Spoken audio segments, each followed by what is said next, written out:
அல்லாஹ் இருக்கிறான் என்ற சிந்தனை நம்முடைய உள்ளத்திலே மனதிலே விதைத்து விட்டால் எந்த கவலையும் எதுவும் செய்யாது. பாருங்களேன், 3 இருக்குது வாழ்க்கையில்: நேற்று, இன்று, நாளை. இந்த 3ல் எதுங்க நிஜம்? எது நிஜம்? இன்று மட்டும்தான் நிஜம். நேற்று என்பது கடந்து போய்விட்டது. நாளை என்பது வருவது ஊர்ஜிதம் இல்லை, வந்தாலும் நாம இருப்போமா தெரியாது. ஆனால் இன்னைக்கு நிஜம். இந்த இன்னைக்கு நிஜத்தில் உட்கார்ந்துட்டு நேற்று பறிபோனதை பற்றி கவலைப்படுறதோ, நாளை வராத ஒரு விஷயத்தை பற்றி நம்ம யோசித்து நம்முடைய நேரத்தை எல்லாம் அதில் விட்டு கவலைப்பட்டு கஷ்டப்பட்டுறதோ எந்த புண்ணியமும் இல்லை. புண்ணியம் இல்லை மட்டும் இல்லை, அதை இன்னையினுடைய அந்த லைஃப் அதை பாதிச்சிடும்.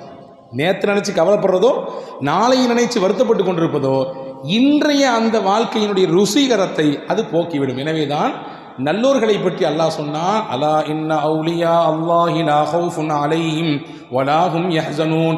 அல்லாஹுவின் நேசர்களுக்கு என்ன பண்பு தெரியுமா?